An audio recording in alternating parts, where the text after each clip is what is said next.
Be me, 24 night shift auditor at a mid-range hotel, dead-end job, graveyard shift. 11 p.m. to 7 a.m. pay is trash, but I get to sit in a chair and use Wi-Fi. Lobby is my kingdom. Smell of stale coffee and industrial lemon cleaner. Silence is deafening, usually just the hum of the vending machine and the flickering neon vacancy sign outside. NPC existence, living for the weekends to play video and sleep. Tuesday night, raining hard outside, thunder, shaking the raining pay. 9. Sliding glass doors, 2 a.m. Lobby is empty, scrolling /B/on phone, laughing at while threads, door sensor dings, look up, expecting a drunk businessman or lost tourist girl walks in, soaked to the bone, no umbrella, cheap hoodie pulled up, clutching a duffel bag like it contains the nuclear codes, looks around nervously, eyes wide, darting at the shadows. She approaches the desk. I put on my customer service mask. Welcome to the grandiose inn. How can I help you? She flinches at my voice, looks at me like I'm a threat, then realizes I'm just a tired waggy. Do you have a room? For tonight? Just one night. Voice is shaking, teeth chattering. I look at the screen. Yeah, we have a few kings left. ID and credit card. She freezes. Can I pay cash? Policy says credit card on file for incidentals. Manager is a stickler. But I look at her, mascara running down her face, knuckles white, gripping the counter. She looks like she's been running for miles. Bad vibes.exe detecting distress. My brain, follow the rules. Anon, don't get fired. My gut, she's in trouble. But the system is updating right now. I wink, $100 cash plus deposit. I'll put it in the safe. She exhales, shoulders drop, digs into her pocket with shaking hands, pulls out a crumpled wad of bills, hands it over. Her fingers brush mine, ice cold. I make a dummy key card, room 214, second floor, back of the hall. Quietest room we have. She nods, whispers, thank you, and practically runs to the elevator. I watch her go. Something isn't right. Go back to scrolling, can't focus. Keep watching the security monitors. 3:30 a.m. Rain is hammering. The glass headlights sweep across the lobby. Black SUV pulls up under the awning. Illegal parking zone, engine running. 2 guys get out. Big dudes look like generic henchmen from a low-budget action movie. Leather jackets, tight haircuts. They walk in. One guy is chewing gum aggressively. The other is scanning the lobby like a predator. They march to the desk. Chewing gum guy leans over. Hey buddy, smells like expensive cologne and stale cigarettes, yeah? I keep my face neutral. We're looking for a girl. Checked in maybe an hour ago. Short, hoodie, carrying a bag. Heart rate spikes. Panic.exe loading. I glance at the monitor, showing the empty hallway of the second floor. Look back at him. We're fully booked, man. Haven't seen anyone come in for hours. Lee comes out. Smooth years of dodging social interactions paying off. Guy narrows his eyes. Don't lie to me, kid. We saw her turn into this lot. Other guy starts walking towards the elevators. Hey, I shout. You can't go up there without a key card. Security measures. There is no security. Just me and a panic button that calls a security company that takes 40 minutes to arrive. Elevator guy stops. Looks at dumb guy, gum guy, stares at me. Intimidation tactics. I stare back, dead inside. Waggy stare versus Bess's. Tough guy stare, waggy stare wins because I truly have nothing to lose but this $12/HR. Show me the guest list. Gum guy demands. That's a federal offense without a warrant, I say. Totally made that up. Sounds convincing though. I can call the cops if you want to check it with them. I offer, reaching for the phone. Gum guy flinches at the word cops. Interesting, he sneers. Fine, we'll wait. They walk back to the seating area in the lobby, sit down facing the elevators, watching, waiting. My stomach turns. They aren't leaving. I text the manager. No reply. He's asleep. I'm on my own.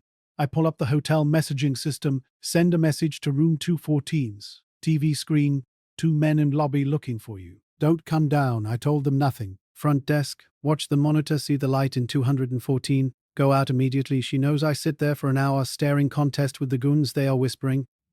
Checking phones. I need intel. Open laptop. Go to /B/start a thread. Anon is a night auditor protecting a girl from goons. What do? Post blurry pic of the 2 guys from the security cam feed. First reply, fake and gay. Second reply, show feet.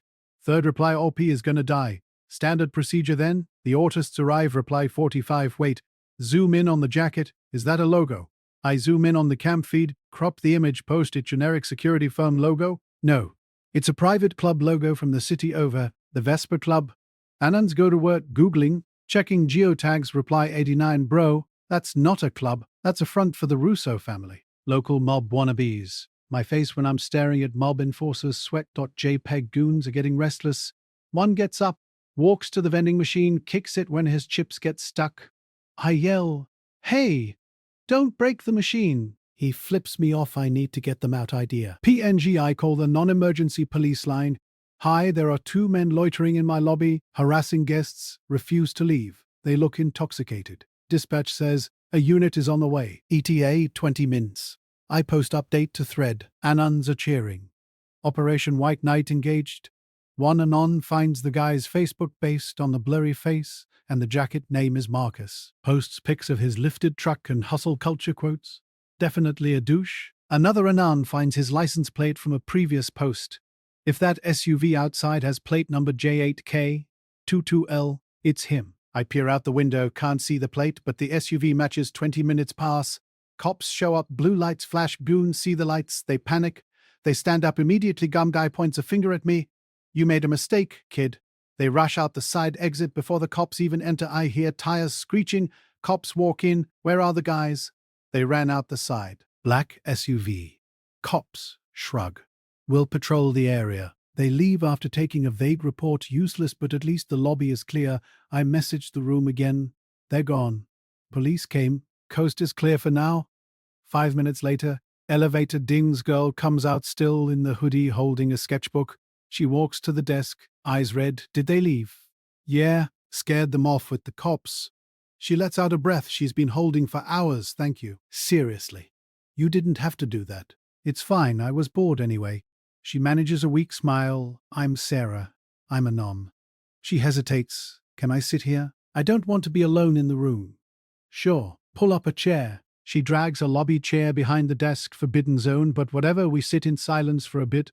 She opens the sketchbook. Incredible drawings. Dark, gothic, detailed architectural sketches. "You drew these?" "Yeah. It's what I do.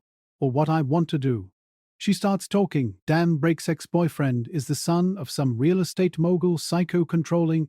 She tried to break up. He didn't take it well. Started following her, sent his friends to bring her back. "He thinks he owns me," she whispers. "He has trackers on my phone. I threw it in a river 3 towns over. Smart girl, but they found me anyway." "How?" She shrugs. "Maybe the car. I parked it around the back. I realized something. If they saw the car, they know you're here for sure. They'll be back." I go back to the thread. Update the situation. Mob son, ex-boyfriend, stalking artist girl. They know she's here. Cops are useless. What do? Thread is now massive. 300 plus replies. Protect her at all costs. OP. This is your main character moment. One anon suggests, check her car for trackers. I tell her, "Give me your keys. I'm going to check your car." She looks scared but hands them over. I grab a flashlight, go out the back door. Pouring rain. Find her beat-up Honda Civic. Crawl underneath, mud everywhere. Scan the frame. Nothing. Check the wheel wells. Nothing. Pop the trunk. Check the spare tire. Well, bingo. A small black box magnet mounted inside the rim of the spare AirTag. On steroids, GPS tracker. I pull it off, go back inside. Dripping wet, toss the device on the counter. Found it. She stares at it with horror. That's how they found me. I look at the device. Evil idea forming. We need to move this thing. Post on thread. Found the tracker. Where should I put it? Top reply. Put it on a long-haul truck. Second reply. Put it on a garbage scow. Third reply. Attach it to a police cruiser. Keck. I look at the time. 5 a.m. Garbage truck comes at 5:30 for the dumpster out back. Perfect. Sarah, stay here.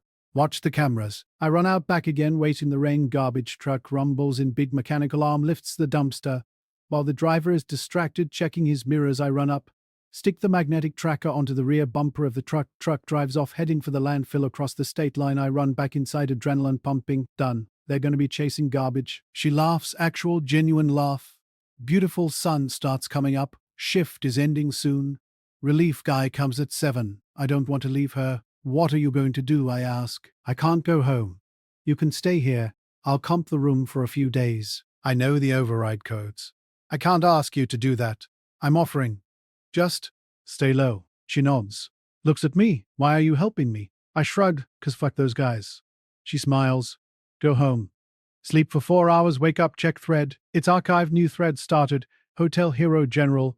Anons have mapped the garbage truck's route. Tracker is currently stationary at the municipal dump. LMAO. Someone hacked the traffic cams near the dump. Claim to see the black SUV circling the landfill. My sides go back to work that night. I bring snacks. She's waiting in the lobby, wearing clean clothes she bought from the mall next door. Looks rested. We hang out all night. I show her the thread, censoring the worst parts. She can't believe strangers on the internet are rooting for her. They call you based hotelier, she giggles. I blush. Night 3, quiet 2, quiet 3 a.m. Phone rings. External line I pick up. Grandiose in, voice on the other end is cold. Calm. I know she's there. It's him. I don't know who you're talking about. Don't play games.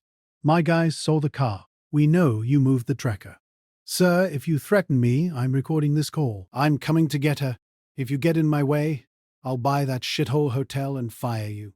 Then, I'll ruin your life. Click. He hung up. Shivers down spine. He's rich. He can actually do that. I look at Sarah. She's asleep in the chair. I can't let him take her. I update the thread. Final boss is coming. He threatened to buy the hotel. He's on his way. Annons go nuclear. Nobody threatens /B/Rose. Let's dig up dirt on this family. The collective weaponized autism focuses on the Russo family real estate empire. Within an hour, tax records found, building code violations found, links to offshore accounts, photos of the dad with shady politicians. And then, the jackpot. Annan finds an Instagram story from the ex's account from 2 hours ago. He's drinking and driving, flashing a gun. Caption, coming for what's mine. Annan archives it, sends it to the thread. Call the state troopers. Give them the license plate and location. I call the cops again. I have a credible threat. Armed man en route. Sent me proof of weapon. I email the screenshot to the dispatch email they provide. Dispatch tone changes instantly. Officers are deploying. I wake Sarah. He's coming. She turns pale, but the internet cavalry is here too.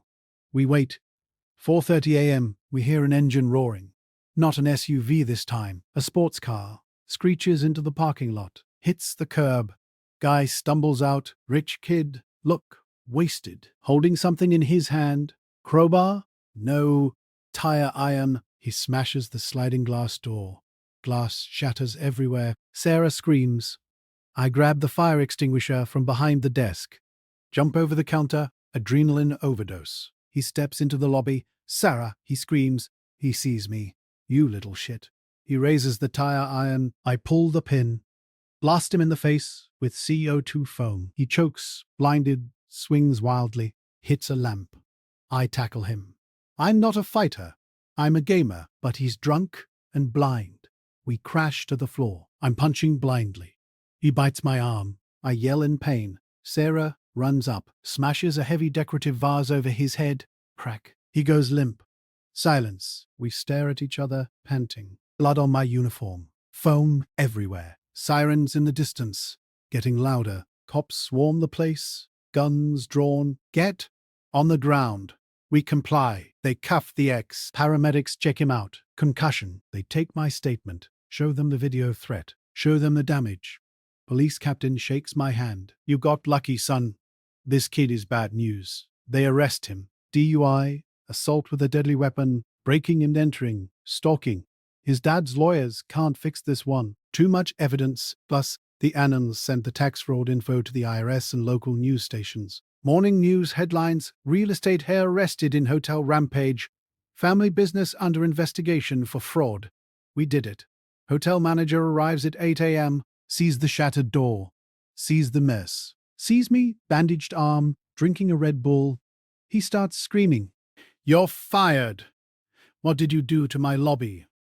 I look at him. Look at Sarah, who is holding my good hand. Look at the hero of the thread, posts on my phone. I take off my Namtac, toss it on the counter. I quit. Walk out with Sarah. Rain has stopped. Sun is shining. She looks at me. So, unemployed hero. What now? I have some savings. And I know a cheap diner. We go get pancakes. She draws a portrait of me on a napkin, captions it, my knight in polystar armor. Months pass. Ex is in jail awaiting trial. Dad is indicted. Sarah and I moved to a different city. I got a job in IT thanks to skills learned from Arns. She's selling her art online. We're sitting on a couch. She's asleep on my shoulder. I open /B/ find an old archive of the thread. Smile. Host a new thread. Update be me. Saved girl. Quit job. Got the girl. Thanks, Anons. First reply, fake and gay. Second reply, Godspeed, retard. Third reply, based, closed laptop, life is good. Not an NPC anymore. Fast forward a year, living in a small apartment. Not much, but it's ours. Sarah's art career is taking off. She does commissions for indie game devs, now on working help desk tier 2, better pay, less physical danger, still have nightmares about the tire iron. Sometimes Sarah has nightmares too. We wake each other up, talk it out until dawn. Trauma bonding is real. One day, get a letter in the mail, no return address, thick envelope. Open it carefully. It's from a law firm, settlement offer. Apparently, the hotel didn't want me to sue for unsafe working conditions, and the ex's family is trying to pay off civil suits quietly before the criminal trial. Check for $50,000. My face when show Sarah. She cries, we can finally buy a car that isn't a death trap. We buy a reliable used Toyota and 2 high-end gaming PCs. Priorities, we spend weekends gaming together. She sews, plays healers. I play tanks, typical. We decide to visit the old town for the trial. I have to testify, walk into the courtroom. See the ex, he looks smaller without his goons and his dad's money, wearing an orange jumpsuit. He won't look at me. I take the stand. Tell the story. The judge is stern. Defense attorney tries to discredit me. Isn't it true you were posting on an internet forum during the bust incident? Yes. I was seeking advice on security protocols. Courtroom chuckles. Prosecutor shows the Instagram screenshot, archived by a non-defense. Crumbles verdict. Comes back guilty on all counts. 10 years mandatory minimum. Sarah grips my hand so hard I lose circulation. We walk out of the courthouse. Reporters are there. Are you the hotel hero? I pull my hoodie up. No comment. Management. They fixed the door. We stand in the parking lot for a minute, looking at the window of room 214. Hard to believe it started there, she says. Best shift of my life, I say. She punches my arm. You almost died. Worth it. She kisses me. Rain starts falling again, just like that night, but this time we aren't running. We get in the car, drive home, post one last update on the board. Picture of the guilty verdict, news article. It's over. Anons. Justice served. Thread explodes, everyone claiming they were there. In the original Thread classic, someone makes a Wojak of me holding a fire extinguisher. It becomes a minor meme for a week. Protector. And I save it to my hard drive, close the browser. Sarah calls from the other room. Dinner's ready. And the raid starts in 20 minutes. I smile, walking into the kitchen, smell of lasagna, warm light. No more cold lobbies. No more lonely nights. Be me happy.